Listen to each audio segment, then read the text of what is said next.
Hello students and my dear friends, I am Dr. Shalini Shukla and today is 20th of July 2021, Tuesday.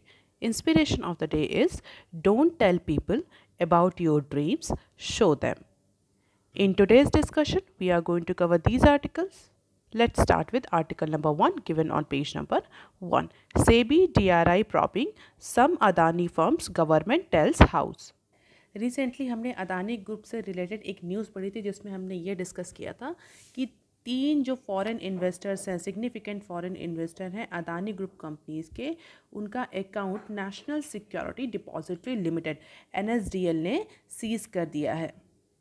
और इस particular news के बाद Adani group के जो shares थे उनमें काफ़ी फ्लैक्चुएशन देखने को मिला है। हालांकि बाद में इस पर्टिकुलर न्यूज़ को लेकर क्लैरिफिकेशन अदानी ग्रुप ने इशू किए थे, जिससे कि मार्केट के में जो शेयर वैल्यूज़ है वो थोड़ी सी रिकवर हुई थी। आज की न्यूज़ में बिजनेस स्टैंडर्ड ने फर्स्ट पेज पे Security and Exchange Board of India और डायरेक्टरेट ऑफ रेवेन्यू इंटेलिजेंस, जिसको शॉर्ट फॉर्म में हम DRI बोलते हैं, इनसे रिलेटेड न्यूज़ कवर करिए। बेसिकली सेबी और DRI कुछ कंपनीज़ को इन्वेस्टिगेट कर रही हैं for what, for non compliances of the rule, और उन कंपनीज़ की लिस्ट में अदानी ग्रुप की भी कुछ कंपनीज़ हैं। तो सेबी बेसिकली इस इशू पर इन्वेस्टिगेशन कर रही है कि कुछ सेबी के ऐसे रेगुलेशंस हैं जो कि कंप्लाई नहीं कर रही कुछ कंपनी।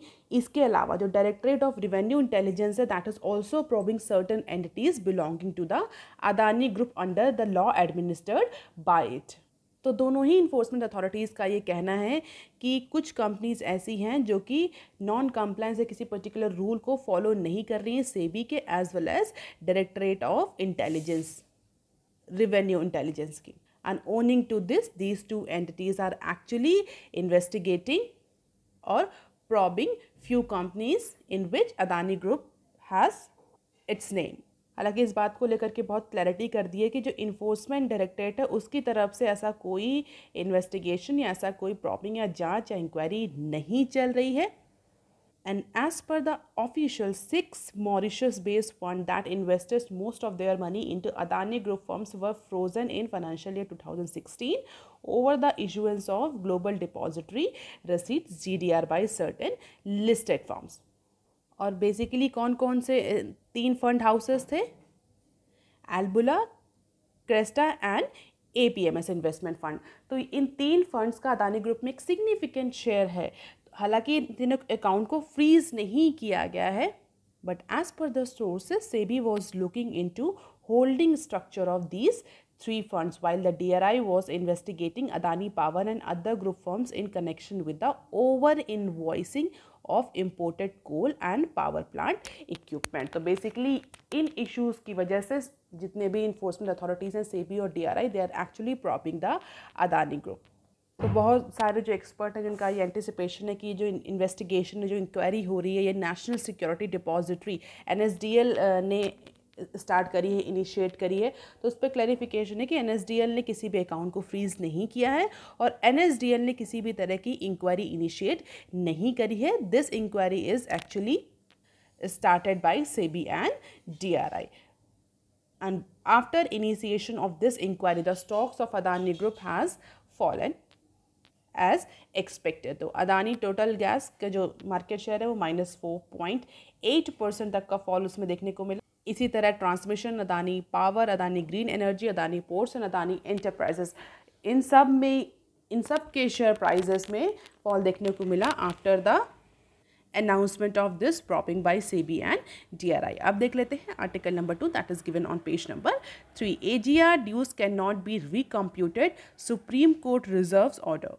AGR डिस्प्यूट के बारे में हम बहुत बार डिस्कस कर चुके हैं। Recently supreme court of India ने टेलीकॉम कंपनीज़ को 10 साल दिए थे, 10 साल का टाइम दिया था, जिसके तहत उनको ये डायरेक्शन दिए गए थे, ये ऑर्डर दिया गया था कि वो जितना भी अमाउंट है AGR, एडजस्टेड ग्रॉस रेवेन्यू, जिसको शॉर्ट फॉर्म में AGR बोलते हैं, एडजस्टेड ग्रॉस रेवेन्यू, उसका जो भी अमाउंट ड्यू है टेलीकॉम कंपनीज़ पर, उसको 10 सालों में रीपे कर दें गवर्नमेंट ऑफ इंडिया को, डिपार्टमेंट ऑफ टेलीकम्युनिकेशन को।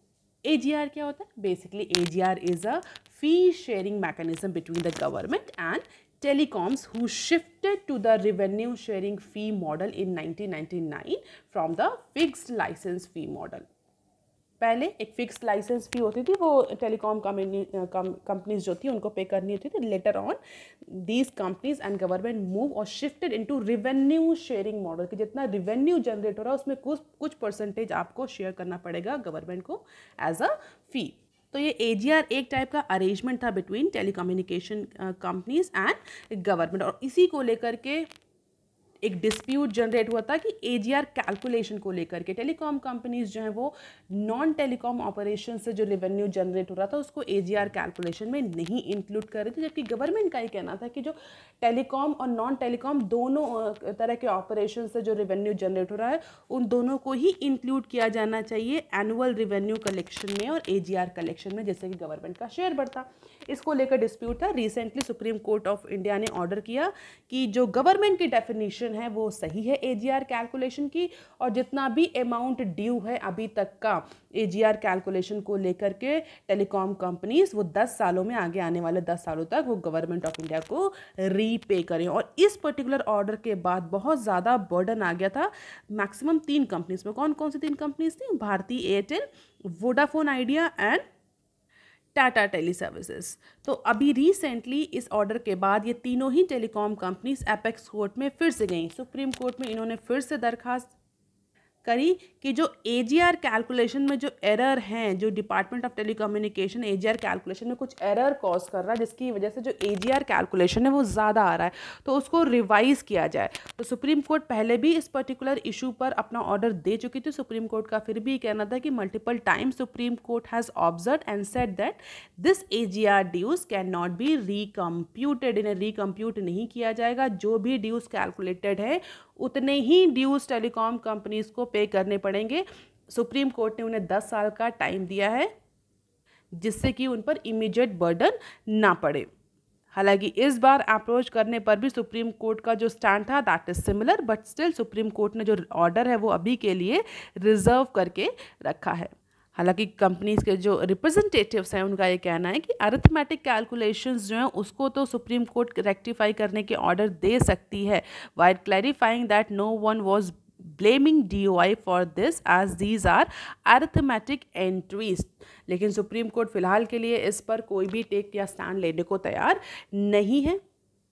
तो कंपनीज का ये कहना है, बेसिकली वोडाफोन के जो रिप्रेजेंटेटिव है उनका ये कहना है कि एटलीस्ट जो कैलकुलेशंस हैं AGR की, जो एरर्स हैं, इस पर्टिकुलर एरर को, इस पर्टिकुलर कैलकुलेशन को डिपार्टमेंट ऑफ टेलीकम्युनिकेशन के सामने रखने तो दीजिए, एटलीस्ट एक रिप्रेजेंटेशन तो देने दीजिए. इसके बाद डिपार्टमेंट ऑफ टेलीकम्युनिकेशन जो डिसीजन लेगा that will be accepted.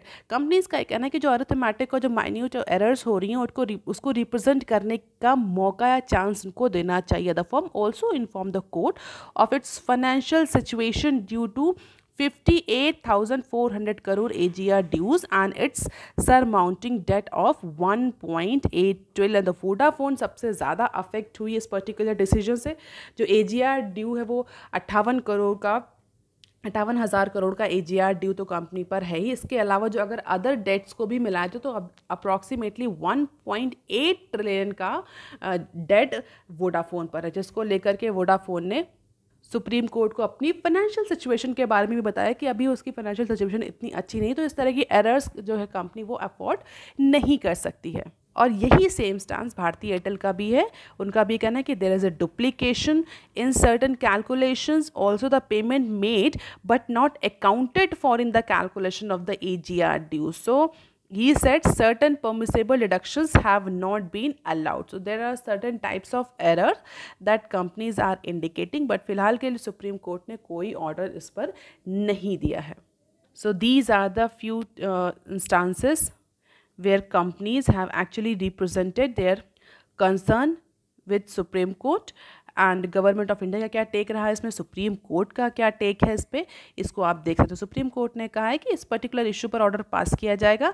Some other applications including those raising the questions whether air waves और स्पेक्ट्रम कैन बी ट्रांसफर और sold by telecoms as a part of contract और agreement, this particular issue also needs to be resolve. तो अभी इस समय telecommunication industry में बहुत सारे डिस्प्यूट चल रहे हैं. एक तो AGR का डिस्प्यूट है, इसके अलावा जो एयरवेव्स और स्पेक्ट्रम को ट्रांसफ़र कर सकते हैं अंडर सर्टन स्पेशल एग्रीमेंट्स, उसको लेकर भी उस इशू को लेकर भी सुप्रीम कोर्ट अभी 2 हफ्ते बाद हियरिंग करेगी। तो कई सारे इश्यूज़ हैं, उन पर हर कंपनी का अपना अलग अलग टेक है। फिलहाल के लिए AGR पर सुप्रीम कोर्ट ने अपना ऑर्डर रिजर्व करके रखा है और इस बात के बहुत ज़्यादा चांसेस हैं कि सुप्रीम कोर्ट अपने स्टैंड से पीछे नहीं हटेगा और कंपनीज़ को जितना भी AGR ड्यू है वो पे करना पड़ेगा। अब देख लेते हैं article number 3 that is given on page number 6। Importers exempted from stock limit on pulses.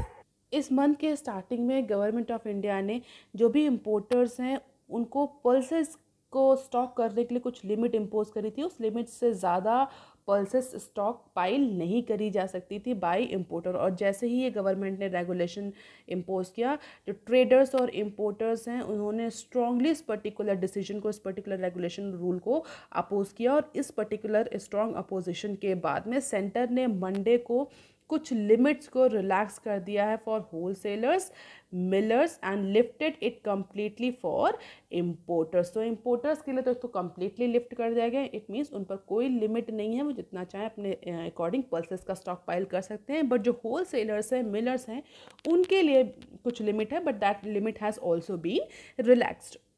But retailers के लिए लिमिट जो डिसाइड करी गई थी स्टॉक होल्डिंग की, उस लिमिट में कोई चेंज नहीं किया गया है, which has been kept at 5 metric ton for retailers. और इसके अलावा कुछ तरह की जो स्पेशल पल्सेस हैं like kabuli chana, beans, lobia, peas and moth, इनको स्टॉक लिमिट के परव्यू से हटा दिया गया है। And according to the revised order, wholesalers can now hold up to 500 tons of pulses provided one variety does not exceed 200 metric ton। और इससे पहले जो ऑर्डर था, जो रिसेंटली गवर्नमेंट ने ऑर्डर दिया था, उसके अकॉर्डिंग जितने भी होलसेलर्स थे वो 200 टन से ज़्यादा पर्ल्स नहीं कलेक्ट कर सकते थे, नहीं स्टॉक पाइल कर सकते थे। और इसके अलावा मिलर्स को भी रिलैक्सेशन दिया गया है। Millers can now hold which are equivalent to the last 6 months of the production और 50% of the annual installed capacity whichever is higher. तो मिलर होलसेलर के लिए एक अच्छी खासी लिमिट रिलैक्स कर दी गई। इससे पहले मिलर्स के लिए क्या था, millers could hold stock equivalent to 3 months of their production और 25% of the annual install capacity, जिसको बढ़ा करके 50% तक और 6 month तक कर दिया गया है। और ऑफिशियल्स के अकॉर्डिंग जो रिलैक्सेशन दिया गया है मिलर्स को, this relaxation for millers will have a down streaming effect in terms of giving an assurance to the farmer at this crucial junction of kharif sowing of urad and tur. तो ये wholesaler के लिए पहले की लिमिट थी, रिटेलर्स के लिए पहले की लिमिट थी, मिलर्स के लिए पहले की लिमिट थी एंड इम्पोर्टर्स के लिए पहले की लिमिट थी। And this particular limit and is now being revised and the new limits are these। तो डेफिनेटली आपको याद करने की ज़रूरत नहीं है, you can just have the glimpse of these figures कि पहले होलसेलर्स, रिटेलर्स, मिलर्स, इम्पोर्टर्स, इन सबको स्टॉक पाइल करने के लिए रिस्ट्रिक्ट कर दिया था। बट इनके स्ट्रॉन्ग अपोजिशन के बाद से गवर्नमेंट ऑफ इंडिया ने कुछ रिलैक्सेशन प्रोवाइड किया, जिसमें इम्पोर्टर्स को तो एग्जेम्प्ट कर दिया, they can declare their stock in government portal as per their convenience. और नए रूल्स के अकॉर्डिंग अगर किसी भी होलसेलर, रिटेलर्स या मिलर के पास जो स्टॉक होल्डिंग है वो लिमिट से ज़्यादा पाई जाती है, तो 30 दिनों के अंदर उस पर्टिकुलर इंडिविजुअल को, उस पर्टिकुलर एंटिटी को जो प्रिस्क्राइब्ड लिमिट है उसके अंदर अपना स्टॉक लिमिट्स या स्टॉक पाइल को लाना होगा। अब क्वेश्चन ये उठता है, गवर्नमेंट ने ऐसी लिमिट लगाई थी तो ऐसी लिमिट क्यों लगाई थी? बेसिकली होर्डिंग्स को रोकने के लिए। होर्डिंग्स की वजह से क्या होता है, कमोडिटीज़ के प्राइस जो बढ़ता है, जो बीच के जो मिडिल मैन होते हैं, होलसेलर्स, रिटेलर्स, डिस्ट्रीब्यूटर, ये होल्ड कर लेते हैं किसी स्पेशल कमोडिटी को। May be in case of India maximum time onion के प्राइसेस में बहुत बढ़ने को देखने को मिलते हैं, पल्सेस के प्राइसेस सडनली इंक्रीज हो जाते हैं, that all because and hoarding is one of the very important reason. तो होर्डिंग्स को रोकने के लिए कि जो इन्फ्लेशन, फूड इन्फ्लेशन जो इस समय बढ़ रही है, उसको थोड़ा सा कर्व करने के लिए इस होल्डिंग्स पर लिमिट लगा दी गई थी कि होलसेलर्स हैं, डिस्ट्रीब्यूटर्स हैं, रिटेलर्स हैं, ये एक पर्टिकुलर अमाउंट से ज़्यादा होल्ड नहीं कर सकते हैं। इम्पोर्टर्स पर भी लिमिट लगाई गई थी, जिससे कि ज़्यादा इम्पोर्ट ना हो, पहले कंट्री की रिक्वायरमेंट पूरी हो, इसके बाद इम्पोर्ट हो, कोई पर्टिकुलर कमोडिटी, लेकिन स्ट्रॉन्ग अपोजिशन के बाद गवर्नमेंट ऑफ इंडिया ने कुछ रिलैक्सेशन दिया है। हालांकि जो नए पर्टिकुलर स्टॉक पाइल लिमिट्स हैं उनको फॉलो करने के लिए भी बोला और कहा कि अगर किसी भी होलसेलर, रिटेलर, मिलर के पास इससे ज़्यादा लिमिट होती है तो 30 दिन के अंदर उसको चांस दिया जाएगा कि वो जो अपना स्टॉक होल्डिंग है उसको लिमिट के अकॉर्डिंग लाए। जैसे कि जो फ्यूल के जो प्राइस, फूड के जो प्राइसेस हैं वो CPI इन्फ्लेशन पर जिसका बहुत ज़्यादा इम्पैक्ट पड़ रहा है, जो फूड के प्राइसेस की वजह से। हमने डिस्कस भी किया था कि फूड और फ्यूल दो ऐसे कमोडिटीज़ हैं जिसकी वजह से इस समय CPI बहुत ज़्यादा बढ़ रहा है। 6 का मार्क्स CPI क्रॉस कर चुका है, तो इसको कंट्रोल करने के लिए कुछ मेजर्स लिए गए थे। Although government has said that it has been making continuous effort to crack down on prices of essential commodities like pulses and had taken various measures on it. लेकिन जैसे ये 2 जुलाई को गवर्नमेंट का डिसीजन आया था ये इस पर्टिकुलर लिमिट को, स्टॉक होल्डिंग्स की लिमिट को लेकर के, तो trade and industry was quite shock. But government का ये कहना था कि दिस पर्टिकुलर मूव है और this particular decision is the need for our and this particular stock holding limit will send the right signal to the market, but traders और importers के strong opposition के बाद गवर्नमेंट ने कुछ particular stock holding limit में relaxation किया है। अब देख लेते हैं some other news clips. IT minister Rahul Gandhi among Pegasus targets. Recently एक स्पाईवेयर अटैक हुआ है, इंडिया पर ही नहीं, कई सारे जो ग्लोबल लेवल के जो पॉलिटिशियंस हैं, जो इम्पोर्टेंट पर्सनालिटीज़ हैं, उनके फ़ोन नंबर्स या उनके डेटा पर। तो over 50,000 phone numbers globally are believe to have been the target of this particular surveillance. ऐसा माना जा रहा है कि जो पेगासस सॉफ्टवेयर है बेसिकली ये जो इजरायली सर्विलांस कंपनी है NSO ग्रुप, उसके थ्रू लॉन्च किया गया है और इंडिया में भी कुछ पर्सनालिटीज़ को टारगेट किया गया है थ्रू दिस सॉफ्टवेयर। इनिशियली कहा गया था गवर्नमेंट का इसमें हाथ है, बट लेटर ऑन गवर्नमेंट ने इस पर्टिकुलर क्लेम को डिनाई किया और ये कहा गवर्नमेंट का इस पर्टिकुलर स्पाईवेयर पेगासस को लेकर के कोई भी हाथ नहीं है। इवन गवर्नमेंट के जो ऑफिशियल्स हैं, गवर्नमेंट के जो मिनिस्टर हैं, जैसे like railway minister, IT minister, उनको भी टारगेट किया गया है। तो पहले कहा जा रहा था कि गवर्नमेंट ने राहुल गांधी पर जो अपोजिशन पार्टीज़ हैं उन पर ये पर्टिकुलर सॉफ्टवेयर लॉन्च किया in order to take their personal detail, in order to hack their mobile number, phone numbers. Later on जो लिस्ट जनरेट हुई उस लिस्ट के अकॉर्डिंग कुछ जो करंट गवर्नमेंट है, जो प्रिवेलिंग गवर्नमेंट है, उसके भी ऑफिशियल्स को या उनके भी मिनिस्टर्स को टारगेट किया गया है। तो इसके बाद जो ये एलिगेशन आ रहा था गवर्नमेंट में कि गवर्नमेंट ने इंटेंशनली कॉम्प्रोमाइज़ किया है फ़ोन डेटा सिक्योरिटी को लेकर के in order to breach the privacy of certain Congress leader, तो इस पर्टिकुलर क्लेम को थोड़ा सा नलीफाई करती है पर्टिकुलर लिस्ट। और इस पर्टिकुलर अनाउंसमेंट के बाद जो पार्लियामेंट था वो भी इमीडिएटली एडजर्न हो गया, क्योंकि जितना भी अपोजिशन था they walked out of the parliament. कोई भी सेशन जो था वो कंटिन्यू नहीं रह पाया। हालांकि कितना डेटा लीक हुआ, उसका क्या इम्पैक्ट होगा, इस पर्टिकुलर न्यूज़ को बिजनेस स्टैंडर्ड ने नहीं कवर किया, लेकिन it is a very vulnerable situation for any economy, जहाँ पर उसके जो बड़े बड़े पॉलिटिशियंस हैं, जो वेटरन्स हैं, अगर उनके फ़ोन नंबर स्ट्रैप हो रहे हैं, उनकी सिक्योरिटी पर, उनकी प्राइवेसी को लेकर के system is not very stringent, तो एक कॉमन मैन के ऊपर इसका क्या इम्पैक्ट पड़ेगा। This types of incident basically sets a bad precedence. तो अब गवर्नमेंट क्या डिसीजन लेती है, कैसे इस पर्टिकुलर स्पाईवेयर अटैक को या इसके इम्पैक्ट को एनालाइज किया जाता है, ये फ्यूचर में न्यूज़ आएगी, then we will cover it. बाकी जो इश्यूज़ हैं वो पॉलिटिकल हैं, उनको ज़्यादा डिटेल में जानने की ज़रूरत नहीं है। अब देख लेते हैं next clip. NCLAT stage Vedanta's takeover of Videocon.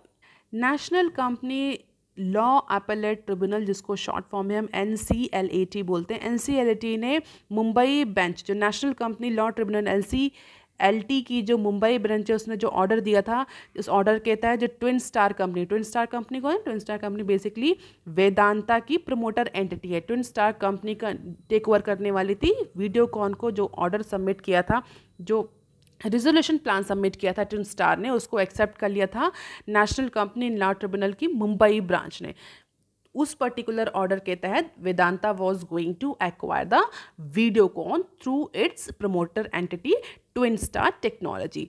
Recently National company law appellate Tribunal ने इस पर्टिकुलर अप्रूवल को पर स्टे ऑर्डर लगा दिया है, इस पर्टिकुलर अप्रूवल को रोक दिया है। And this came after an appeal by Bank of Maharashtra, one of the dissenting creditors, and the matter is now slated to be heard on September 7। तो बैंक ऑफ महाराष्ट्र की अपील के बाद national company law appellate Tribunal ने Mumbai bench का जो order आया था national company law tribunal का, उसको स्टे कर दिया है। तो जो ये न्यूज़ आ रही थी कि Vedanta is now going to acquire Videocon with Twin Star, अभी के लिए फ़िलहाल इस पर्टिकुलर एक्विजिशन पर, रिजोल्यूशन पर होल्ड लग गया है। बैंक ऑफ महाराष्ट्र का क्या क्लेम है? बैंक ऑफ महाराष्ट्र एक सिग्निफिकेंट क्रेडिटर है वीडियोकॉन कंपनी में, और बैंक ऑफ महाराष्ट्र का सिंपली ये कहना है कि जो NCLT ने ऑर्डर दिया है मुंबई बेंच ने, that order is contrary to the provision of IBC। IBC stands for Insolvency and Bankruptcy Code. Lender had an exposure of 1,216.88 crore and was getting only 41.85 as per the plan that is submitted by Twin Star Technology.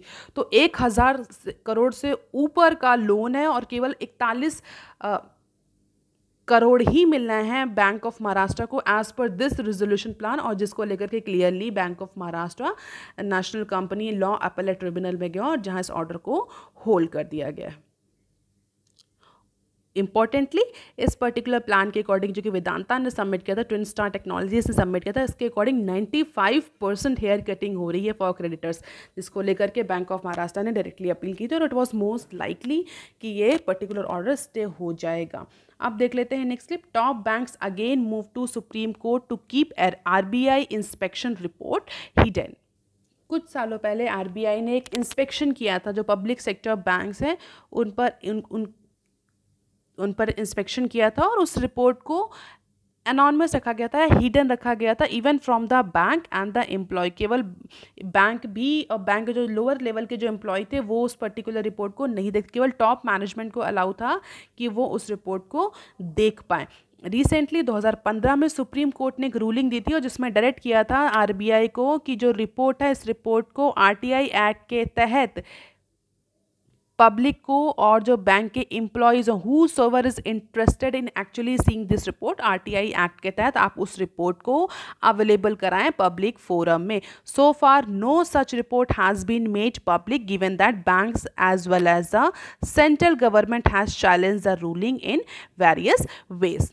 और इसी particular जो decision के बाद, supreme court के decision के बाद, government ने, बहुत सारे बैंक्स ने कई बार सुप्रीम कोर्ट से दरखास्त करी, सुप्रीम कोर्ट ने पिटीशन फाइल किया कि इस पर्टिकुलर रिपोर्ट को हिडन ही रखा जाए। तो state bank of India, HDFC, Kotak Mahindra, IDFC banks all have filed the case into Supreme Court for keeping this report hidden from the public inspection. So country's top lender have once again moved to the Supreme Court against the attempt to make this sensitive inspection report public under the RTI Act. और 2-3 बार इससे पहले भी supreme court इस particular petition को dismiss कर चुका है, इस पर्टिकुलर अपील को डिसमिस कर चुका है। और सुप्रीम कोर्ट का क्लियरली ये कहना है कि जो 10 बैंक हैं जिन पर ये इंस्पेक्शन हुआ था, उनकी रिपोर्ट RTI के तहत आप पब्लिक कराएं, RBI को डायरेक्शन दिए हैं। और क्लियरली सुप्रीम कोर्ट ने कहा RBI has no legal duty to maximize the benefit of any public or private sector bank and thus there is no relationship of trust between them. And if there is no relationship of trust, RBI should disclose this inspection report to public under RTI Act. अब देख लेते हैं next clip. HDFC Life net dips 33% on higher provisions claims। कल हमने discuss किया था कि HDFC ने अपने बहुत सारे नॉन परफॉर्मिंग असेट्स के लिए रिटर्न ऑफ या उनको रिटर्न डाउन कर दिया है या राइट ऑफ किया था अपने नॉन परफॉर्मिंग असेट्स को, और उस पर्टिकुलर एक्सरसाइज के बाद प्राइवेट लाइफ जो लाइफ इंश्योरेंस कंपनी है HDFC ग्रुप की, उसके प्रॉफिट में भी डिप देखने को मिल रहा है। So private life insurer HDFC life has reported 33% decline into its net profit to 302 crore in the June quarter, that is Q1 of financial year 22। और सीधे लाइफ इंश्योरेंस कंपनी HDFC का कहना है कि ये जो फॉल देखने को मिल रहा है नेट प्रॉफिट में, that is all because of the increased claim. Pandemic की वजह से जो क्लेम हैं वो इंक्रीज़ हुए हैं और उस क्लेम इंक्रीज़ की वजह से ही more provisioning has to be done to mitigate the impact of excess claim, और जिसका इम्पैक्ट सीधे सीधे प्रॉफिट पर दिख रहा है, और 33% का नेट प्रॉफिट में फॉल देखने को मिल रहा है Q1 में। अगर क्लेम्स की बात करी जाए तो as per this insurance company it has settled approximately 70,000 claims in the Q1 of financial year 22, जिसकी वजह से ग्रॉस और जो नेट प्रॉफिट है दोनों पर ही फर्क पड़ रहा है, क्योंकि कोविड-19 की वजह से जो क्वार्टर अभी पास ऑन हुआ है इसमें डेथ रेट बहुत ज़्यादा था, तो क्लेम रेट्स भी बहुत ज़्यादा बढ़ा हुआ है, जिसकी वजह से जो HDFC लाइफ इंश्योरेंस कंपनी है उसका प्रॉफिट 33% तक फॉल होता हुआ दिख रहा है। So that's all for today students. If you have any query and suggestion you can write in comment section below. If you want lecture PDF you can join my Telegram channel. You can also follow me on other social media platform. Please like, share and subscribe. Thank you.